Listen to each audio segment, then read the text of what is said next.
Hello, everybody. So Muse released a new song 2 weeks ago. I have not listened to it. I don't often listen to music, much like new music or anything. I'm always practicing and doing things like that. So we're going to check it out here together. Muse came out, man, when I was in college or a little bit before that. And I definitely remember jumping into them and being really blown away by a lot of the music and really inspired because I love pianos and rock music and things like that. So without further duty pants, get your duty pants on. We're going to listen to this. Here we go.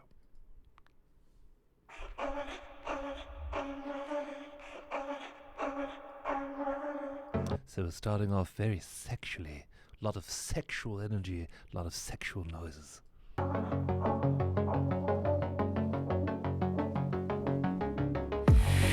insect trapped in amber, our fading pools. The ecstasy was false. Our love is an unlit script no one can memorize, redacted and revised. Oh, so I'm watching the official lyric video. Is there a regular video? This is the only video. Okay, here we go. I'll let this searching and I will try to play alone.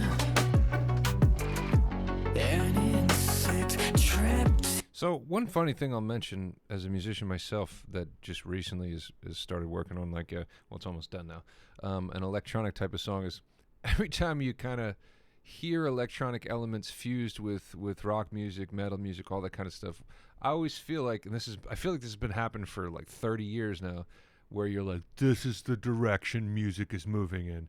And then it doesn't really move in that direction. Or if it does, it becomes kind of industrial rock, Nine Inch Nails sort of type of thing, which is awesome. But you always kind of feel like, even as a musician, if you add electronic elements, you're like, this feels kind of like the way music's moving. And then it doesn't really ever seem to come to fruition.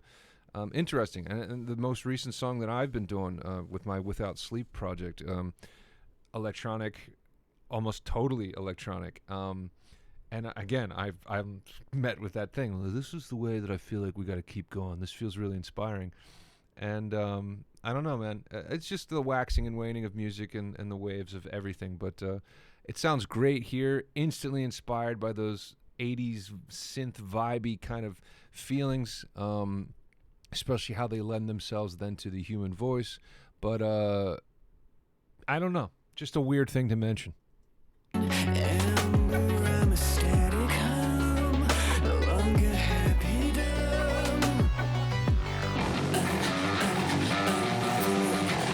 There it is. What is he playing? An 8-string guitar now?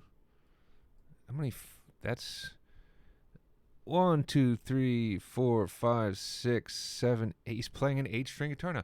Didn't know Muse to do that before. I haven't been paying attention though either. Interesting. So yeah, then we get that wonderful electronic element, and now they're gonna kick you right in the balls.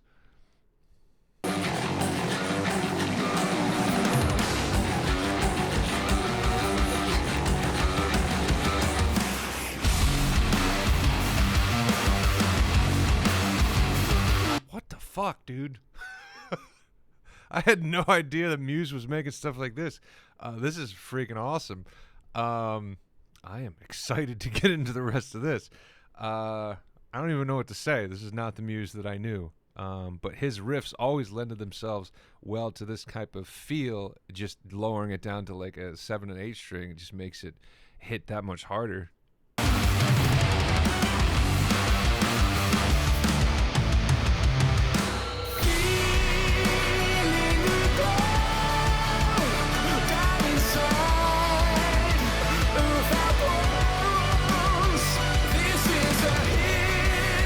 I'm so not used to seeing that drummer play. I'm so not used to seeing drummers play backwards.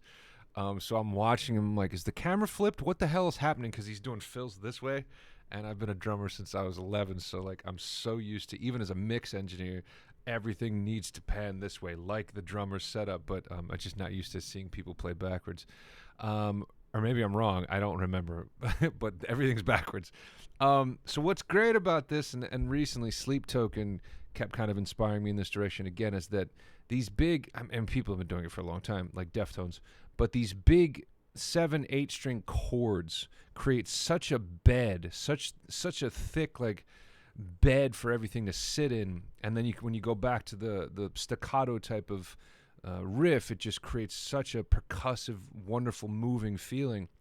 But yeah, right here, they've always kind of had this sound, and there was always the thick kind of distorted thing. But again, the 7/8 string adds such a deep pocket of this like to sit on, and his voice is just shimmering over top. I haven't really talked about his voice too much, but we shall as we continue.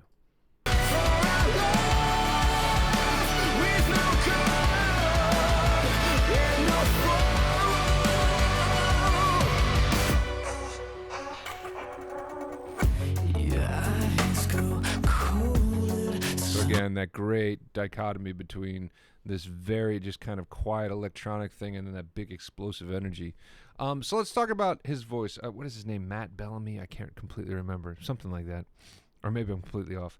But one of the things that I always loved about his voice, of course, was his delivery. It was always kind of emotional. It was always kind of intense. He was always building energy. And he was always kind of building this cry into his voice.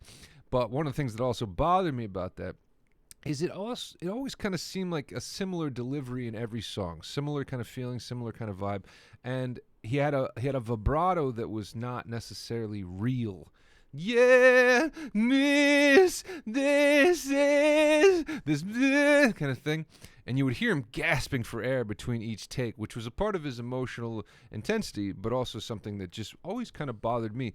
I found myself like listening to like 3 Muse songs and then kind of always just being like, nah, that's enough of that. Because I just kind of got tired of that same thing. I always liked musicians more like Maynard from Tool, where it was just a little bit different each time and a little bit more explorative across range. And yeah, just a personal preference, and I'll probably catch shit for that, like, because we're on the internet.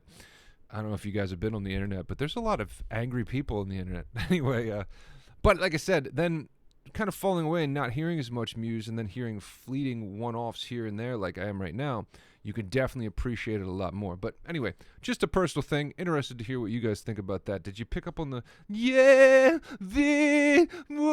this fast thing? And you talk about vocals and vocal coaching and stuff like that, which I do. That is a fake vibrato, or some people, if you speed it up a little bit more, refer to it as a goat vibrato. Yeah, you guys. Or I used to talk about it like the Halloween things that would move across the table.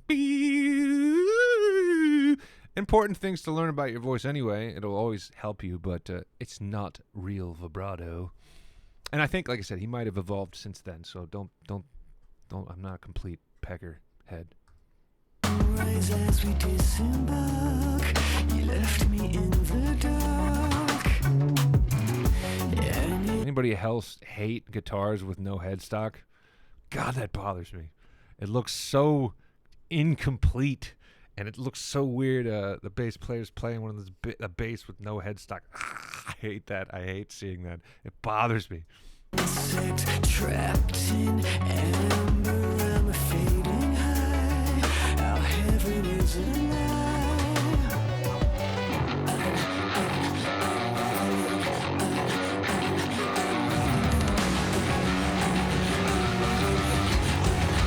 Such a weird, not lyric video, but kind of lyric video. I wonder why they didn't just make a legit video. Obviously, they're a huge band, probably got plenty of cash to make a kick-ass video. I mean, it's still a cool video. And, you know, if you're going to make a lyric video, not going to get much more big than this, but yeah.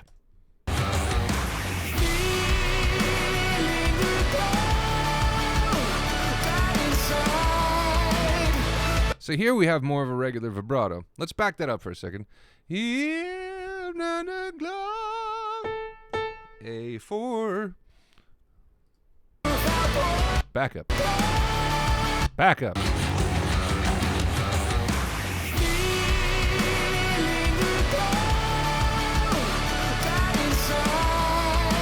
So yeah, now, maybe I was too quick to be a dick about it. We have a real vibrato. I'm here in the glow. We hear an actual here in the glow. We actually hear this and not this here in the glow. That's what I feel like it used to be back in the older Muse days.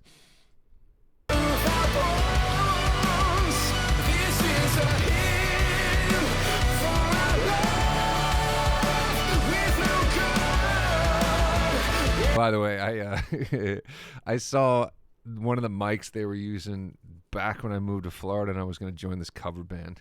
And I was like, you know what? I'm a professional. I'm going to buy the best goddamn microphone that I can for stage. And it was like a $750 Neumann stage condenser microphone. And I think I saw Muse using it, and I was just like, well, that's what I'm going to have to use. And I saw a bunch of other bands using it. And it was nothing but problems, and it didn't work well for me, and it was feeding back, and it was total pain in the ass. And I sold it and bought like a Telefunken mic, which was perfectly good for what I needed. But talking about going over the top and overcompensating. Whatever, they obviously can dial it in perfectly. They have an entire team for it. But I did not dial it in well. Let's continue.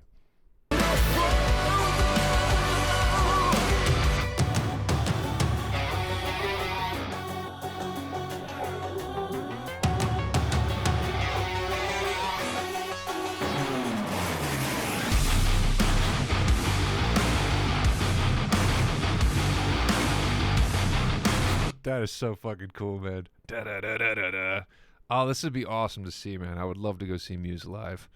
I feel like they just have a catalog of really banger songs with such great piano parts, such great solos and sing-along parts, and just this is super freaking awesome. Again, I was totally not expecting this.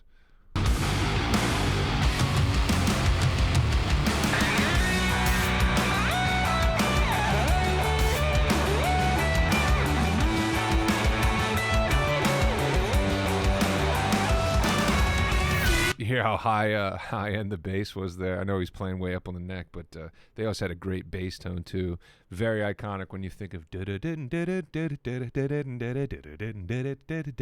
is a bass riff that if you've ever picked up a bass, most of us have wanted to learn at some point, even if you wanted to learn on a guitar.